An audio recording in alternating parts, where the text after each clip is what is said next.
Okay, we are now entering into part 2 of the video. Spoiler alert for those coming into this, I do not know if this will make it into a final cut, and I do not know if this will actually make it into all the same video, so you could be seeing part 2. So if you're here for the video part 2, say hi! Let me know you watched part 1, please. And otherwise, enjoy as we give our thoughts, critiques, and kind of the background, or at least we speculate some toward the background of what was going on with these 44 rules, and we dig a little deeper into this beyond giving just our initial impressions on the rules themselves, which is what you saw in part 1.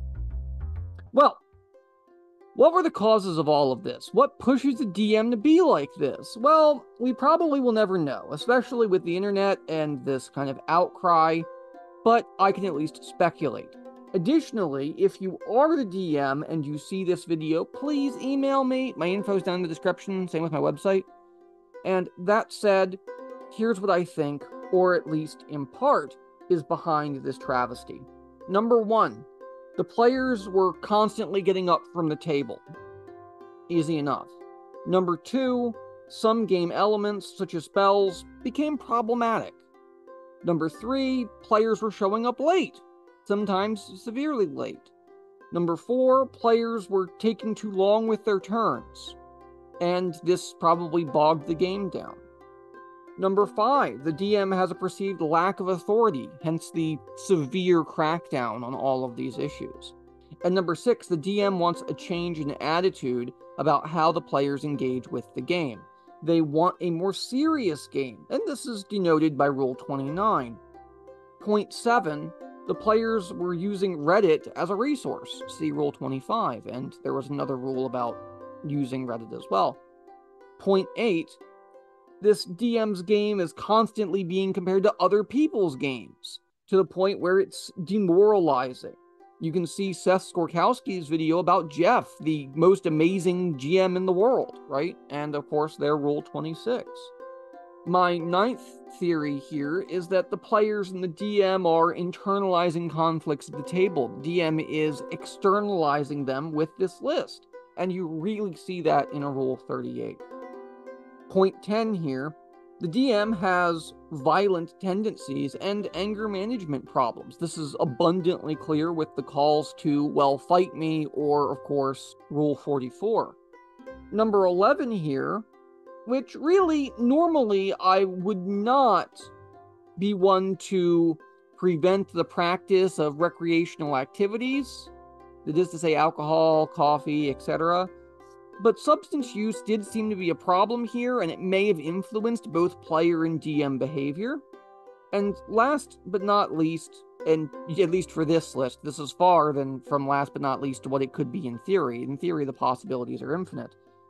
But my final point, we don't know what the other external factors are that pushed this DM and these players to act this way. Their home and work lives are entirely unknown to us, and we need to remember to treat them like human beings, as hard as that is to do with a Reddit post on the internet. Right. It's a lot easier to get angry at words and forget that there's a person behind it. But, they really could have solved most of these problems with a respectful session 0 and with session 0 check-in sessions like we discussed earlier. Their rules on monster loot being taken away because they're asking for more, things of that sort. But why is this DM even DMing this group? Why are the players still playing for this DM? Why not just leave? I would think that they don't have another group to go to, or they are stubbornly committed to this idea of winning at D&D by forcing this group to act the way they want. They should walk away. They should drop this toxic masculinity if that's what it is. The phrase "fight me" really does suggest this. They should drop the cursing and drop the derogatory attitudes. If we strip out all of that nonsense, the rules might actually look something like this. Number 1, show up on time. 2, don't constantly leave or have food at the table. 3, you break it, you buy it. 4. Don't argue with the DM about rulings or the rulings of others. 5. Don't be disruptive. Don't complain about the game, unless, of course, it's valid. 6. Take your turns quickly, preferably less than 5 minutes. 7. Be ready to play. Remember to bring your character sheet. 8. Respect everyone at the table. There's been a common refrain of rewards, not punishments, when others have critiqued this DM strategy. And it's true. This DM and all of us need to reward instead of punish. Do you have anything else you'd like to add there, Tonka? Well, again, I know I've been beating this drum this entire video. This is why session zeros and check-in sessions are needed. And I know I've been beating this drum all video long, but it's the obvious truth. It's plain for me to see the DMs wanted one type of game and the players wanted the complete opposite. Both sides are in the wrong here, and all involved need help.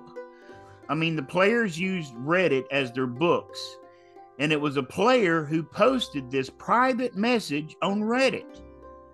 I can't help but think this was a Wangrod move, or could it be a call for help? With this group, who can truly know? One thing is for sure, though, where there is smoke, there is fire. And smoke was coming from both sides on this one.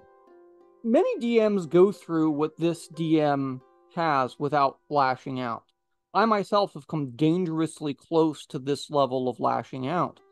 And the DM could have handled this better. This whole event demonstrates why communication, session zeros, and the social contract matter.